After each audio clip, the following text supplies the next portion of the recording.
வணக்கம் நண்பா. நம்ம இன்னைக்கு எங்கே வந்திருக்கோம் அப்படின்னு பார்த்தீங்க அப்படின்னா ரைஸ் மில்லுக்கு வந்திருக்கோம். அங்கே காலையில் கஸ்டமர் வந்து கால் பண்ணி இந்த மாதிரி வந்து மில்லில் கலர் ஸ்டார்டர் மிஷின் வந்து கொஞ்சம் எக்ஸ்டெண்ட் பண்ணுறோம். ஸோ அதுக்காக வந்து எல்லா வேலையும் ப்ராசஸ் போயிட்டுருக்கு. இடைஞ்சலாக வந்து இந்த ஏர் ட்ரையர் இருக்குது. ஸோ அதை வந்து இன்டர்சேஞ்ச் பண்ணி கொடுக்க முடியுமா அப்படின்னு சொல்லி கேட்டிருந்தாங்க.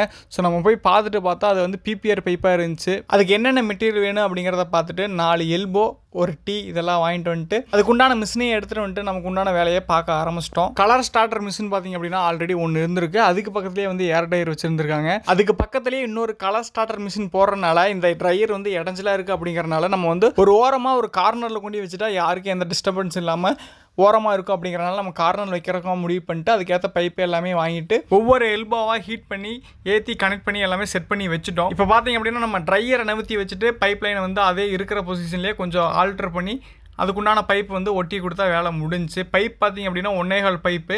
இது பிபிஆர் பைப் வந்து யூஸ் பண்ணியிருக்காங்க. ஸோ பிபிஆர் பைப்பு தான் நம்மளும் அதுக்கேற்ற மாதிரி வாங்கிட்டு வந்துட்டு அளவு எடுத்து கட் பண்ணி நீட்டாக ஜாயின் பண்ணி கொடுத்துட்டோம். இந்த ட்ரையர் வந்து எதுக்காக யூஸ் பண்ணுறோம் அப்படின்னு பார்த்தீங்க அப்படின்னா இந்த ரைஸ் மில்லாம் வந்து கம்ப்ரஸர் வச்சுருப்பாங்க. அந்த கம்ப்ரஸர் வந்து என்ன பண்ணணும்னா காற்றை வந்து ஜென்ரேட் பண்ணி கொடுக்கும். அந்த மாதிரி ஜென்ரேட் பண்ணி கொடுக்கும்போது பார்த்தீங்க அப்படின்னா காற்றுல உள்ள ஈரப்பதத்தை எடுக்கிறதுக்காகத்தான் இந்த ஏர் ட்ரையர் வந்து யூஸ் பண்ணுறாங்க. கம்ப்ரஸர் வந்து ரொம்ப நேரம் ஓடிட்டே இருந்துச்சுன்னா என்ன ஆகும் அப்படின்னா அந்த காற்று பார்த்தீங்க அப்படின்னா ஒரு குறிப்பிட்ட நேரத்துக்கு அப்புறம் அந்த காற்றுல வந்து தண்ணியாக வர ஆரம்பிச்சிடும். அந்த தண்ணி வரக்கூடாது அப்படிங்கிறதுக்காகத்தான் இந்த ஏர் ட்ரையர் வந்து யூஸ் பண்ணுறாங்க.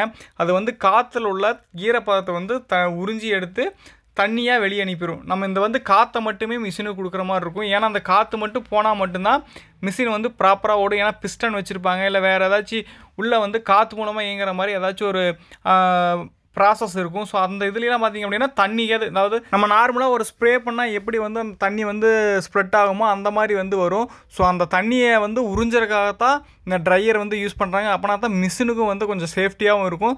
தண்ணி வந்து அந்த மிஷினுக்கு வந்து போகாமல் தடுக்கிறதுக்காகத்தான் இந்த ஏர் ட்ரையர் வந்து யூஸ் பண்ணிகிட்டு இருக்காங்க. நம்ம பார்த்திங்க அப்படின்னா மிஷின் எல்லாமே நிறுத்தி வச்சாச்சு. ஸோ அதுக்குண்டான பைப் எல்லாமே ஒட்ட போகிறோம். இதில் பார்த்திங்க அப்படின்னா லாஸ்ட்டாக மட்டும் ஒரு பைப் வந்து சரியாக ஒட்டவே முடியல. ஏன்னா மேலே வந்து ஆங்கில் வந்து பீம் வேறு போட்டிருக்காங்க. மிஷினை விட்டு கரெக்டாக ஒட்டவே முடியல. ரொம்பவே சிரமமாக தான் இருந்துச்சு.